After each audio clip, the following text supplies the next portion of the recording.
I now invite our panelists to join Gary Brewer, our moderator, at the front of the room.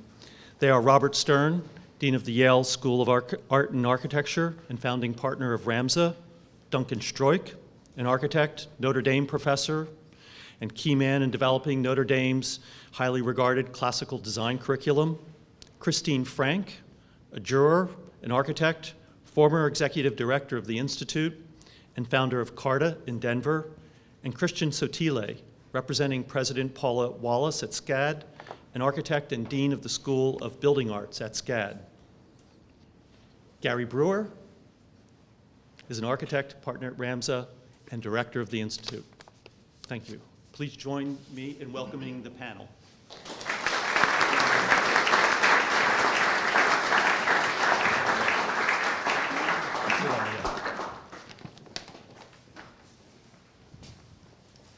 So I'd like to start by thanking the ICA and the board for coming to RAMSA to have an event like this, and also the partners of RAMSA for allowing us to host such an event as this. I discussed with Mark beforehand about how the interview might be organized, and what's interesting about this year is that all of the winners, or many of the winners, are not only practicing architects, but also have, over the course of their career, been involved with teaching. And so our office, the RAMSA partners, on Friday had a sort of retreat day where we went to New Haven. And we spent the day touring the Kahn museums. Melissa DeVecchia, who's a partner from our office, took us to the new residential colleges with Graham Wyatt and Bob Stern, and we got a tour of that. But what was the most interesting part of the day, beyond the cocktail party at Bob's apartment, is the exhibit that is currently at Yale, which I encourage everyone to go see. It's a Yale exhibit that Bob and Jimmy Stamp have put together. It's called Pedagogy in Place, and it unfortunately closes May 7. And it's an exhibit about the 100th anniversary of the Yale School of Architecture. It also has a side exhibit which is on the history of architectural education in the various schools, and I did hear that there is one Stern partner who might have a little more free time next year, not being at New Haven, who might actually be thinking about that as a book. So I'm hoping that we can all encourage him to do that. But in a review of the,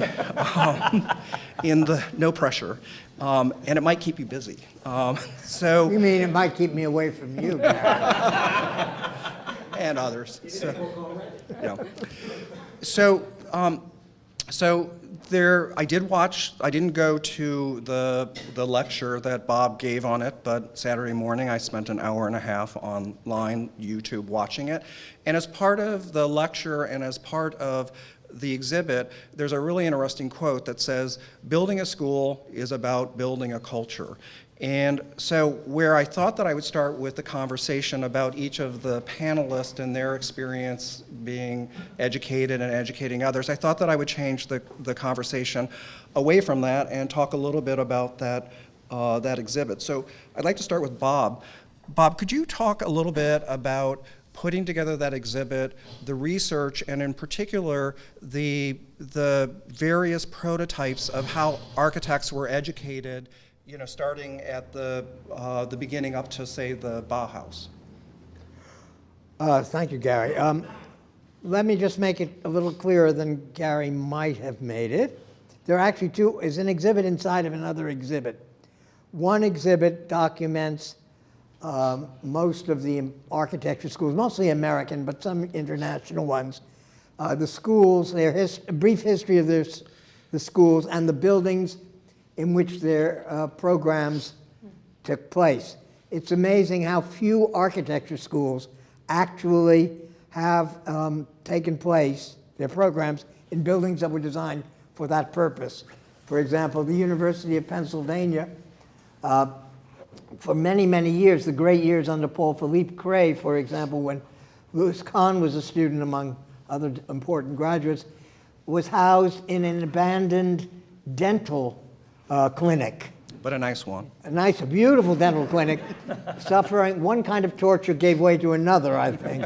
Then did dental torture to architorture. And the heart of the exhibit is because Yale's architecture school is 100 years old, which makes it relatively new among the Ivies, as it were, and the major schools. And it documents the 100 years of the school and a little bit of its prehistory. It grows out of an art school, which makes it virtually unique in American schools of architecture. There may be a few others, but almost none come to mind. And it didn't become an independent program until 1916. It's also a school that is run by tyrannical deans who are lead advice. He's nodding because he was a student there, he knows. And the deans have a very important role in them. I don't know what else you want me to say. There is a book, by the way. I did, with Jimmy Stamp, write a book on the history of the school, and it's published by Yale Press. There it is. I'd love to say we could sell it here, but we don't have any copies of it. But what Gary is referring to is there's another book that could be written on the nature of the relationship of where people establish architecture programs and how they move along and evolve in relationship to the buildings that house them. At Yale, the relationship is very strong because initially the idea of the school was that it was a Beaux-Arts school. The Yale School of Fine Arts is the oldest school of fine arts in any American institution of higher learning.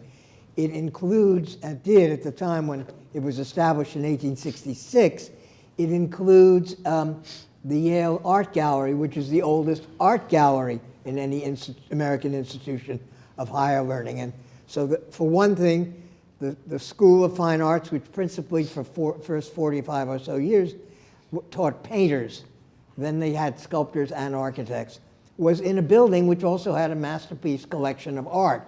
So the treatment, the study of the arts was in relationship to the making of, to be able to create art and in a setting of where you could look at great art. Similarly, since then, because Yale has been a very good patron of architecture, many of you know that, students have been very lucky to study, art students, sculpture students, and of course architecture students, in a series of buildings that were designed by very distinguished architects, frequently for the explicit purpose of housing these programs, starting with the School of the Fine Arts, which had a building by Peter B. White, who had designed the National Academy of Art in New York, a student of Gothic architecture via Ruskin, whom he corresponded with. Then subsequently, a building by a Beaux-Arts trained architect named Egerton Swarthout. And then Louis Kahn added on to that with a gallery and studio combination building, which the school resided in from 53 to 63. And then Paul Rudolph, who was then chairman of the Department of Architecture, and Joseph, and Albers, who was chairman of the Department of Art, coalesced to form a program for a new building, and Rudolph was not only the chairman of the department, but also the architect. Needless to say, the painters felt a little left out after he got to the drawing board.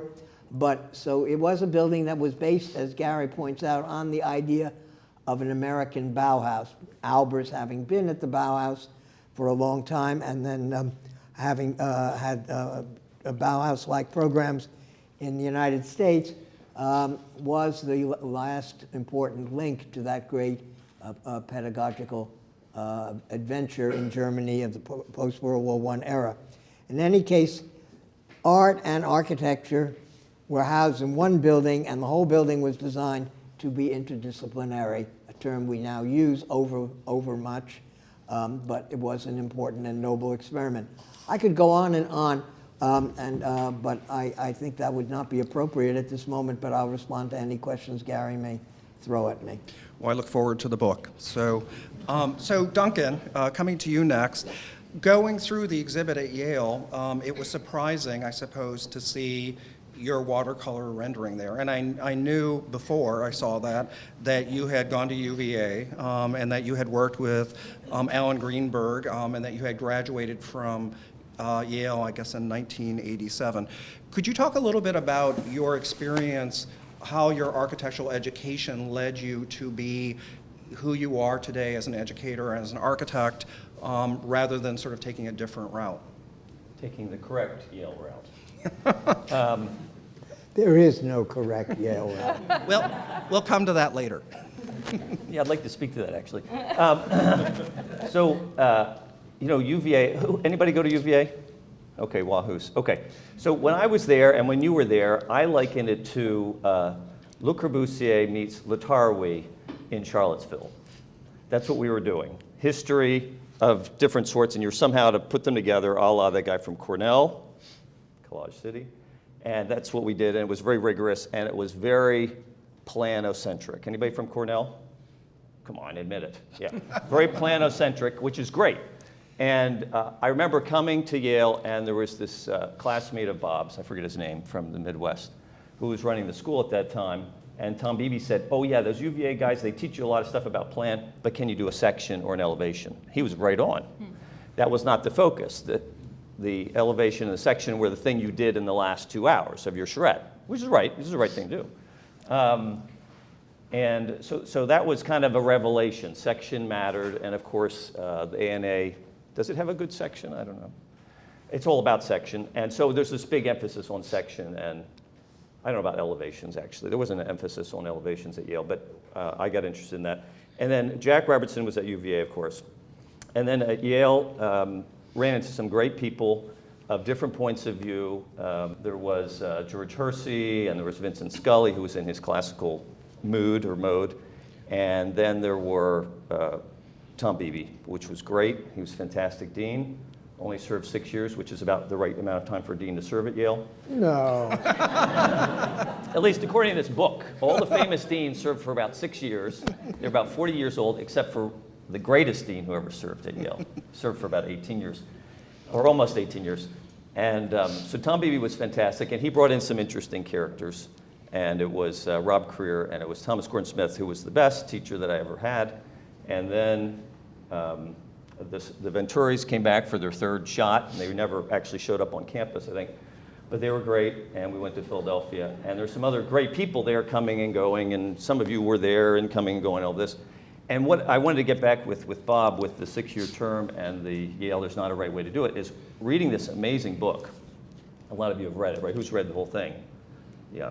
547 pages of it. If you're from Cornell, don't try. But don't bother, I mean. But it's a great book, and it tells you all the ways that to be a good dean, and it also tells you all the ways to fail, because it's all in here, everything, both sides. And what I realized, and Bob now can correct me, which is his job, is that Yale has had for a long time an association with major players who were eclectics. Major players, major architects who were eclectics. And you can come up with a longer list, but in your show and in the book, the people that jump out to me were, of course, Eero Saarinen, graduate, the best graduate, and then went on to be the best architect of his time. Very eclectic in style. Then there was, not Paul Rudolph, but there were other people. Starting at the time of Rudolph, we had Jim Sterling, who was not in his eclectic mood. But later on, one of the great eclectics of the late 20th century. And his students learned that and brought that. And of course, the Venturis were there. And of course, Charles Moore, who wasn't in his early days in his eclectic mood, but he was very open-minded, as you said, in a loosey-goosey way. But that opened the doors to all kinds of stuff. And so the Venturis and Moore, and then Herman Spiegel was And then there was Caesar Pelli. He was open-minded to the Sterling thing. And Sterling was the guy. And when I got there in 84, who was there before 84? Yeah. Before I got there in 84, all the old guys said, oh, you just missed him. Because Sterling had just stopped teaching. And he was the great teacher. Eclectic, right? A modernist who was interested in history and combining them and all this. And it was great stuff. And then after Sterling, there are probably some other guys that I'm not mentioning, but of course Tom Beebe. Miesian, but also interested in the grammar of ornament and classicism and Schinkel and those things. And he brought all these people in. And then, of course, various other people there, but then there's this great dean that's about to step down. So that's what I think. There's a very strong emphasis at Yale. I don't think any other Ivy League had that. This emphasis of people. I'm sorry, big guy I missed, didn't I? Your mentor. Paul Rudolph. No. Your George Howe? Philip Johnson. Philip I'm sorry. Johnson. Philip Johnson, another great architect associated with Yale, very influential in Yale, was not the dean, but again, Yale associated with the major players in this, let's say, more eclectic, whatever you want to call it. I call it eclectic thing. Do you buy that? Yeah, for the moment. Well, so Duncan, a question, coming from a school that's so eclectic, what led you to a specific direction rather than maybe not an eclectic direction? Okay, good. So what I thought was positive when I was there, and I'm sure has even gotten better in recent years, is that the faculty and the students were encouraged to have strong opinions. And that was good. And then you argue about it, you debate it, and some people put it together, other people took their camps. And that was encouraged, and I think in a healthy way. We beat each other up sometimes, but and that was what I saw. So the faculty were very strong. The dean came out as anything goes, but the faculty were not anything goes. George Rinaldi was not anything goes. And that was the healthy thing. You had George Rinaldi saying one thing, and you had, I don't know who, Thomas Gordon Smith saying something else, and then you had Leon Creer telling you how it must be done. And that was the healthy part about Yale. Not that everybody was just loosey-goosey, but that there were strong opinions, and that you were forced to take sides, or, I guess in the true Yale way, find your own personal language of architecture. Great. So Christine, and I've known you for a fairly long time now, it seems that your career as an architect and educator has sort of step by step leading you to where you are now, which is in Colorado, the Denver College of Architecture and Planning, and being the director of CARTA. So could you talk a little bit about your education at UVA? I think that you worked with Greenberg, Notre Dame. What has led you to take the route of as an educator as well as an architect? Well, I'm going to answer the question, but I also want to relate something that Bob was just saying and Duncan was saying, because I feel like at Virginia we had the same kind of basic idea that if you could develop a clear argument for your architectural proposition, present it, defend it, that your ideas would be accepted, even if your instructor disagreed with you, at least at the beginning of when I went to Virginia, which was the last 2 years of Jack Robertson's deanship. The golden years. Yeah, and then it shifted. And by the time I graduated, that sense of being able to present your ideas and defend them clearly and have them be accepted was really gone. And it comes back to an idea. Bob, you did an article about this exhibit, and there was a phrase that stuck with me where you said pedagogy, not ideology. And in some ways, I think this is the kind of eclecticism that you're describing. It's a view of how you educate the architect rather than how you educate an architect to believe what you, a particular instructor, believe. So it's a way of, I think, educating students to think, educating students to think about what they're doing as architects in the built world, but not so much taking the point of view of educating them to believe in this or that particular point of view, which I think is the real problem I see in architectural education today. And so to answer your question a little bit more directly, yes, I went to UVA. I was there for a couple of good years when we had this wide range of people wandering the halls. As an undergraduate in the early years, it was hard to take advantage of Dimitri Porphyrios and Leon Creer, but I saw these people sort of wandering around and was a little curious about them. I'm coming along a little later in all of this. Seaside is getting started. The Prince's Foundation is getting started. Thomas Gordon Smith is being appointed to Notre Dame in 1989. So just as I'm graduating from Virginia, some of these positions are beginning to form in various schools that hadn't been seen in a while. Getting out and practicing for a number of years with Alan, running this institute for its early years, and developing our educational programs largely over those years, it really has changed my thinking on what we need to be doing in architectural education. And now I'm out at the University of Colorado, Denver, establishing this new research center, the Center for Advanced Research in Traditional Architecture, which in some ways has been our dean's way of bringing an alternative view, a view that many people in this room share, bringing an alternative view to architecture. And it's really, in some ways, getting back to architectural education having a pedagogical position, but not necessarily an ideological position. And I'll leave it at that for the moment. Good. So Christian, our board, the Institute's board, we had a retreat in Savannah, I think it was maybe 5 or 6 weeks ago. And every time I go to Savannah, I think how lucky people are to live there. And there seems to be sort of two models, educational models, which on one end could be, say, UVA, and on the other end could be Columbia University. UVA sort of planned as, sort of like a monastery. It's out in the middle of the country. The educational experience is to be there and to only be part of that. Whereas, say, Columbia, being embedded in New York City, although it does have its own sort of, place, it's still part of a bigger community. Savannah is a little bit in between, perhaps. So as you educate the students in your program, what place does living in Savannah as a young architect play in the education and their sort of takeaway? Yeah, I think it's really central to it. And the SCAD story it's a phenomenal story about saving a city.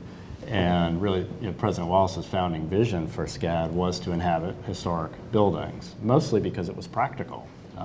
But in each case, architecture always played a center stage role, in fact. So as some of the landmark buildings that were still had unanswered uses were there in the late 1970s when SCAD began, one by one, the college took them over, gave them a use. Always honor the original founding architect in naming the building. So Alfred Eichberg, William Preston, John Norris, some of the architects that had done some of the finest buildings in the city would carry the name, so that the buildings become sort of part and parcel of this, your idea of how do we inhabit buildings that were built for other uses. In the case of SCAD, we now today have over 70 buildings in Savannah alone. Over 100 worldwide on 3 continents, but in Savannah really is the flagship campus. And these buildings span from a Victorian era jail to a 100,000 square foot department store that's our library, to a synagogue, to our architecture program, which is housed in the central of Georgia, one of the largest surviving antebellum rail complexes. Not in the jail? So we inhabit the city, and then of course we inhabit the city of Savannah, which is perhaps the finest. I'm biased, but I think there's probably a lot of people here that would agree with this. Really, the finest example of a classical town plan that we could find in the United States. And so that is the textbook. That is what every SCAD student. We have 12,000 students now.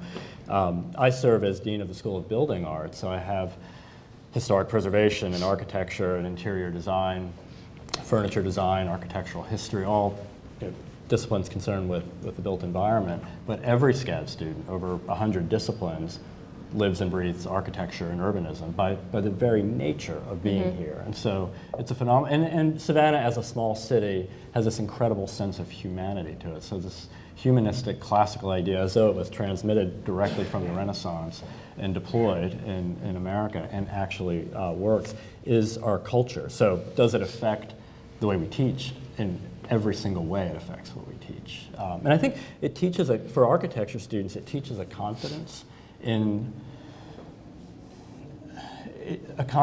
this idea of architecture over time. Because the plans, the syntax of the Oglethorpe plan in Savannah is so clear and so rigorous. It's didactic. Even citizens that know nothing about architecture and planning understand it, and they're passionate about it. So you then see how this plan survives 3 centuries now.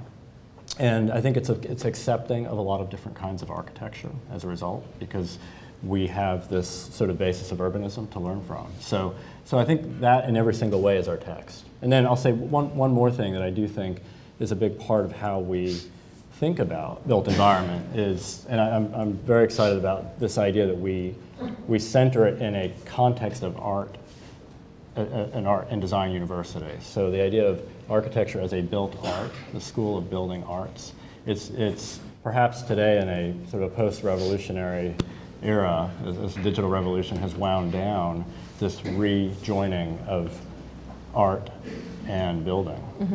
So the Beaux-Arts and the Bauhaus, a school of art and a school of building. What if you could have a school of building art or a Bauhaus?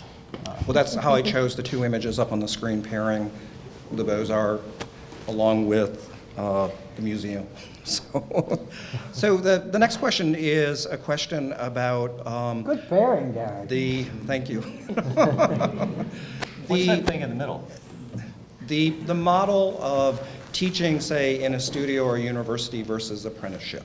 So Andres Duani, and I think many of the partners know, he was in our office for a day because he's very interested in starting a school of architecture. He also told me, he said, you know, after 2008, I can't afford to hire a recent graduate because when they leave school, they have no skills. And he said, the learning curve to get them up to speed is 3 to 5 years. It's just too expensive. So his idea was that, you know, in comparison to that, you might work in an apprenticeship, which is a sort of idea that goes all the way, say, from Richard Morris Hunt up to Frank Lloyd Wright. So the question is what is the best model? Is it, say, 4 to 6 years in a university setting, followed by an apprenticeship, or are there other ways to kind of think about? Bob, do you want to touch Well, I on can't that? say what the best model is, but it's interesting that we had this symposium in connection with the 100th anniversary celebration at Yale and on architectural education, and the end panel was a panel of deans, including deans of established schools in Berkeley, Columbia, Princeton, but also a man named Will Hunter, who's a young guy, he's about 32 or something, would be my guess, who started his own school in London, and it's based on a kind of apprenticeship method. I must say it was a little hard for me to follow exactly how this will play out over a longer period of time than the 1 or 2 years it has existed. But very clearly the apprenticeship method is on people's minds. I want to say that when you talked about Tom Beebe, by the way, he did 7 years. Sorry. It was pretty long. Don't get it wrong, Duncan. And the famous Dean Meeks at Yale did 20. Yeah, those guys did long. 21. Yeah. But Tom Beebe also emphasized when he came back to Yale, having been a post-professional student there, a classmate of Alan Greenberg's. And by the way, I have to say, how many people you've mentioned Were your classmates, the earlier? well, or trained at Yale, and who went, like Jack Robertson, had a brilliant career of 7 or 8 years at UVA. Yeah. Anyhow, Tom emphasized the core curriculum. And we do have a crisis in architectural education. We have mundane core curricula, which teach people how to do computer stuff or really banal things, which I really think are dispiriting for really bright students. But we don't, on the other hand, do enough to imbue students with a solid basis. The same thing that if you are a medical student, you do need to do some very basic things before you launch into interpretive medicine. So you can see how I regard my various doctors. So it's very important. The other thing about Yale I just want to say, because it is an interesting place in my view, is that it was founded in not only Yale, but the school found itself in New Haven, which today New Haven is quite an architectural center. It has a lot of architectural offices, including at the largest scale Caesar Pelle's, Kevin Roach's. But in 1916, there really were almost no architects in New Haven, full stop. So what Dean Meeks devised was a system of basically visiting critics. Yeah.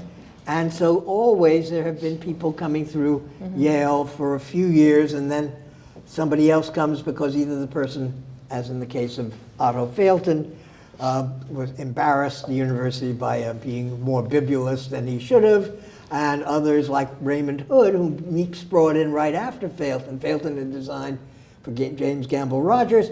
Raymond Hood was the most famous American modernist of his generation, but Hood then died after 2 years. So there's always been a mixture of people, and that there are very few schools that have that mixture. Notre Dame doesn't have a lot of resident architects, and it doesn't have a lot of mixture. Duncan, bring in a few ringers. Well, that's going to lead to the next question. I was hoping this fall, that next spring, that we could, there's a really nice architect from New York that I was hoping would long to teach again. No, not allowed to by the rules. Well, so that I'm on paid sabbatical, cannot The year after. well, so that I'm leads, with you by that way. I'm totally with you on that. that leads to the sort of next question about diversity. On one side, you might have a Yale type of educational program that stresses multiple points of view and diversity and exposing all of the students to those different points of view.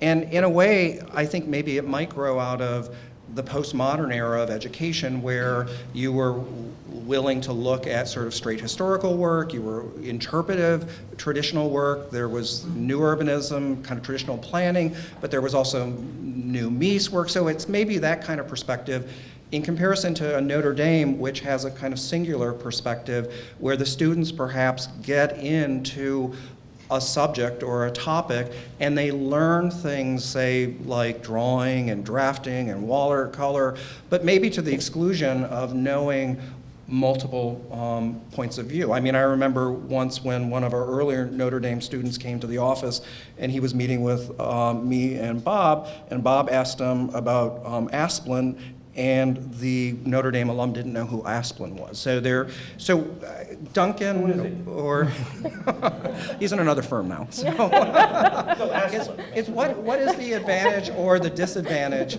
of those two different ways of educating architects? Well, I don't know any, I can't speak to the Yale thing because we've got the expert here, but the advantage to the Notre Dame method, which is not without its problems or issues or whatever, we lose our Failtons and Hoods too. But the advantage is that it's the way we've done architectural education. It's the way it's normally done, whether it was a modernist school or the good old days when we had the Beaux-Arts or the Yale's tradition under Meeks, which is you give them a rigorous education. That's the point of it. And our focus is on Rome, Rome, and all the kids go there for a year. And so the 2 years preceding that, you prepare for Rome, you learn the basics of architecture, plane, line, point, Doric, Ionic, Corinthian, and then you learn how to design buildings using those basic words, and then you go to Rome and see the best, and then you travel around the world. You come back and try to apply it to the American situation. Used to be Chicago, but now we go all over the U.S. Usually we like to do like colleges at Yale, New Haven actually. It's one of our favorite projects in neo-colonial styles. And then the fifth year is advanced studios of skyscrapers and all kinds of fun, the kind of stuff that you guys do, Gary. And then you do a thesis. So I'm talking about the undergraduate, of course. And so it's kind of the rigorous model. It's really not a Beaux-Arts school. I wish it were. I'm more of a Beaux-Arts guy. I have to admit, I really like that first 100 years where we talk about Meeks and all that stuff. I love all that stuff. And even Serin's education. Serin is actually a great example, and Hood, of people that had a fantastic, rigorous Beaux-Arts education, and Hood actually went to the École, I believe. Yep. Serin did not, but lots, and Lucan. I mean, here's people that had that rigorous education. I'd like my students to have the same education that Lucan and Raymond Hood and Serin had. Great. Christine, so, on the topic of diversity, there's been a lot of press, and good press, over the last 10 or so years about women in architecture, the controversy associated with Denise Scott Brown, all of the press associated with Zaha. What is your experience over, being a young woman in school, studying architecture, sort of making your way through the ranks up to somebody who is now teaching in a school of architecture? How do you see things working out, say, in the next 10 or 15 years in terms of that perspective? So when I graduated from the University of Virginia in 1990 with my undergraduate degree in architecture, a 4-year degree, my class was 51% female. I am not surrounded by 51% of women in practice or even in a university setting. But our office is 50% women. Except for students. So there's been a lot of focus and attention on the missing 32%, the difference in the percentage of women that don't continue on in the field of architecture. I think it's not just an issue in architecture. I have a little bit of an issue sort of with the whole idea itself of focusing on the issue of whether or not women remain in practice or in working in education, because I really have always taken issue with the idea that I would ever get anything because I was a woman. I want to be judged equally to the skills and practices of the men that I'm competing against. Alan Greenberg told me in one of my first days in the office there, he said, Christine, I have to tell you, architecture, it's an old man's game. And he meant both of those words precisely, old and man. So maybe someday it will also be an old woman's game. Clearly, he didn't have a human resource person to. I don't know if Alan is here or not, but no, I'm not. I guess I'm not entirely sure. Whether it's a question of diversity. There's a couple words that have come up in the various answers. I was thinking about, Gary, you first started on this question of sort of culture, and I was thinking in some of the answers hearing, are we focused on building sort of a culture of art, so the art of building or building and architecture as fine art, compositional art, art of building cities, or is it a culture of architecture as science and construction and practice? Or is it both somehow? Is it a culture of diverse points of view, or is it a culture of a single point of view? And maybe somewhere in there, the question of gender diversity and racial diversity is a question as well. I mean, I'm with a state institution now, which is really very different than coming from a private nonprofit world and the private educational world of Notre Dame. I'm surrounded by people of all kinds of different backgrounds on a daily basis now, and it's a very enriching experience. And yet, the point of view of not how architecture is taught, but sort of the content that's taught lacks diversity. And I think if you look at the portfolios of just about any school of architecture today, you'll see a consistent point of view of what should be taught to students of architecture. And it's the kind of diversity that I think we should see, we don't see. Good diversity and bad diversity. Yeah. Well, so in closing, Eclecticism is good.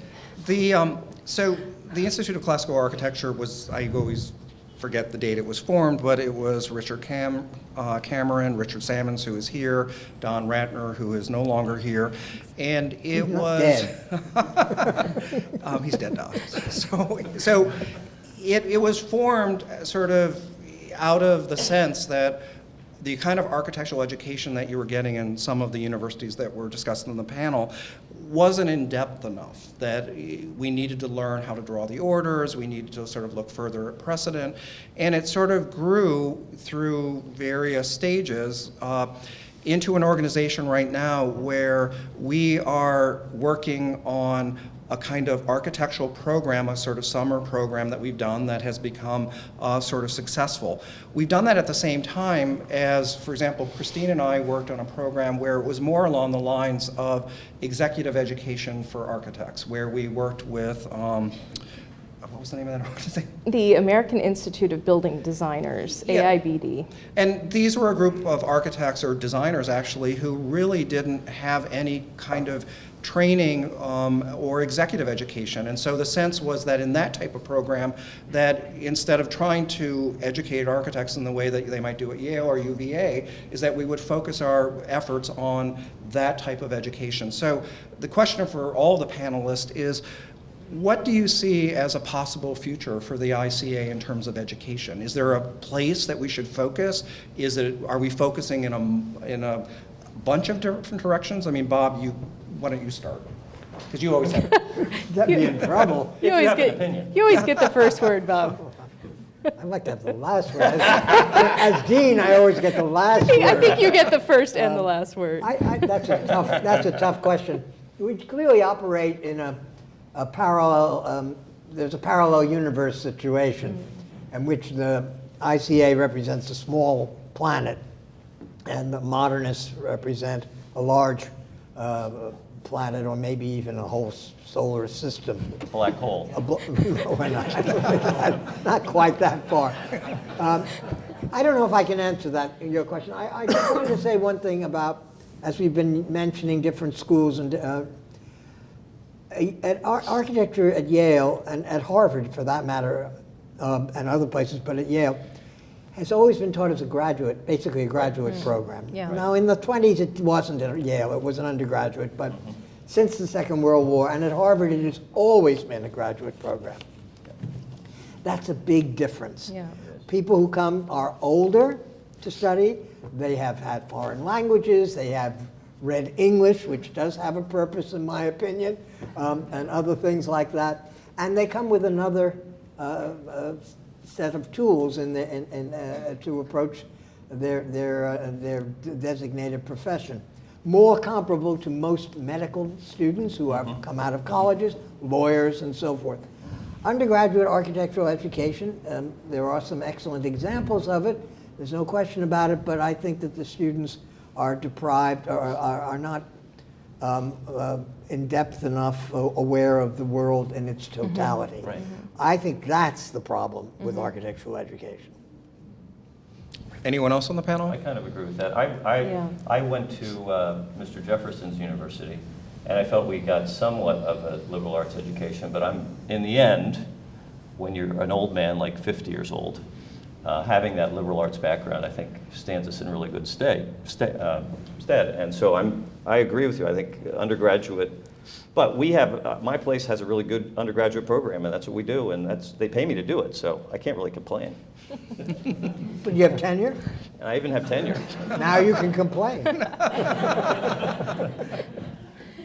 Gary, I think this is one of the things, I get a lot of questions from undergraduate students about what they should do kind of next in their career, and I generally counsel them to take a couple of years to work and then to come back to graduate school. I think getting out and working really changes your perspective a little bit, and in an ideal world, you have a true university undergraduate education that is broad-based, and I think that would produce, in many ways, better architects, because you would be producing better thinkers and better citizens. But to answer your question a little bit directly about the role of the Institute in education, I think one of the roles the Institute has always played a little bit has been this role of kind of either remedial education in some ways, sort of remediating what a professional didn't get in their architectural or practical education, or helping students who are in schools of architecture that don't offer things so that they want to learn. And I think the Institute has successfully played both of those roles as its central role of being a source for students who want to learn about classical architecture but can't learn about it in their schools of architecture, being a source for professionals who are in practice and realize that they need to learn more and don't necessarily want to spend all their time learning and teaching themselves, and then this broad educational mission that we have to the general public. And all of those things, I mean, if we have better educated clients, we get better architecture, I think. So the educational role is multivalent. Christian? Can I throw one thing in that just occurred to me? I was thinking of Leon Creer as mentioned, and of course he's so important to the contemporary scene in general. Leon always is at pains to talk about classical and traditional architecture. Yep. And that architecture is about how you put things together, which in this digital age becomes a really urgent problem, because you can put together a digitalized classical building also. It has no more relationship to construction than a modernist building. Very good. So I think that if the Institute were to embrace the word traditional more and think in like the SCAD program presumably does, of also teaching people how to put things together, I think it would become more holistic, of course, but maybe more contributive to the larger discourse, which absolutely has to take place in architecture. Christian, your thoughts? Yeah, no, it's just to add to that, I think this is a really strategic time for ICA to get serious with schools. And I think as we look at the incoming generation of students, not the millennials now, but the homelanders, they are, What is a homelander? Really? that's what's next. Are we teaching them now, or is that next year? They're coming in. Oh my God, I can't. We haven't even gotten to cope with the millennials. I know. And don't hire them.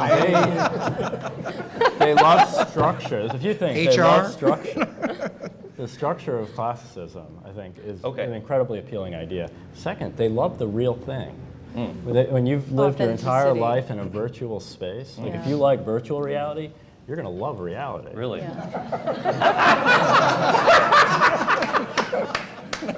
So I think that idea of art, the unity of art and architecture coming back together again, that's the place of architecture that cannot be replaced with the more advanced ways that we can make buildings and document buildings. And that whole science is clipped along at a very quick pace. Well, and to sort of wrap it up, and Bob, Wait, Gary, one thing.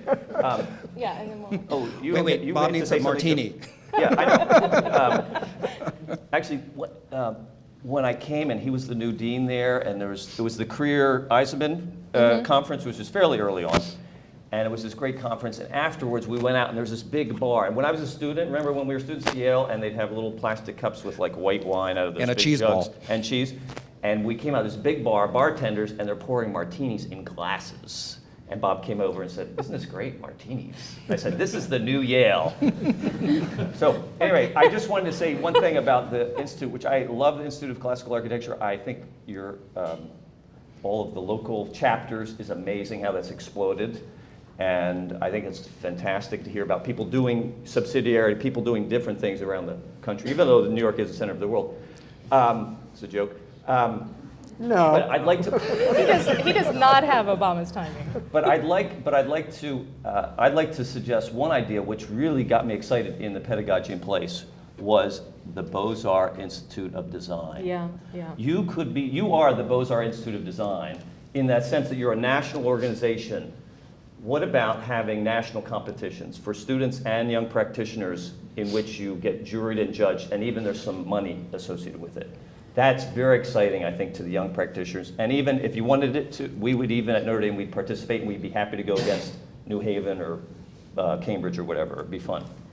So picking up, Bob, on what you said about including the traditional within thinking about the classical and getting back to a kind of rigor of building, I think there's not a lot of difference today in schools of architecture that focus on simply sort of creating forms, sculptural forms, that have very little to do with how the building is put together. And much of today's classicism that is about forming sort of the shell of the building with very little consideration of how the actual art of building is influencing the poetry of the architecture. And I think this is one of the big problems I'm seeing in architectural education. You can get a graduate student who comes out with a master's of architecture and cannot draw a wall section. They have no idea how the roof meets the wall meets the ground. They cannot do it. They have to look it up in a book if they can even figure that out. So if we were to think more about architectural education focusing on the art of building and construction, which programs I think like SCAD or even the School of Building Arts are doing, it would return a level of academic rigor to the contemporary classical debate, because this is where I would side with Andreas in ongoing discussions that we've had over the last few years. I recently picked up a copy of the VIA journal from Penn, and there's an essay from Mark Hewitt and John Massengale, and there's a wonderful article by Tom Beebe on structure as ornament. I don't see any of that coming out of today's classical movement. So to everyone in this room, I know everybody's busy practicing, and that's great, but the academic rigor that existed in the 70s, late 70s, early 80s, late 80s, around classical and traditional architecture, what it was doing, what we were all doing, I would like to see that come back. Great. And that would be a good place for the Institute to focus. So final question for Bob, since he requested having the last word as a dean. He is the dean. So I met somebody recently that was at an event that Bob was speaking at, and I can't remember the person or where it was, but I remember the story. And this guy told me, he said, at the end of the lecture, this woman whose son was getting ready to apply to architecture school mustered up all of his courage to walk up to Dean Stern after the lecture was finished. And he interrupted Bob, and he said, I'm thinking about going back to architecture school. Do you have any words of wisdom for me? And Bob's words of wisdom were 3 words. He replied, wear a tie. So, This is Gary fantasizing. No. So, you know, having been involved with educating architects, Columbia, Yale, teaching in other institutions, is there any sort of longer sort of advice that you might give a young architect thinking of going and studying architecture? Yeah, and I'm not wearing a tie. No, I don't know. I can't do that in a soundbite. I'm sorry about that, to disappoint you. I think architecture, for many people, is a job, but for some people, it's a passion. The word profession I like is related to the word you profess your life to something or other. So, you know, that's where the world divides. But wearing a tie is not a bad idea, however. Well, on that note, I'd like to thank all the panelists. There's people from our office that will be directing people up to the 20th floor. We'll be having a reception, and we'll be serving Yale martinis. Yale Martinez. All right.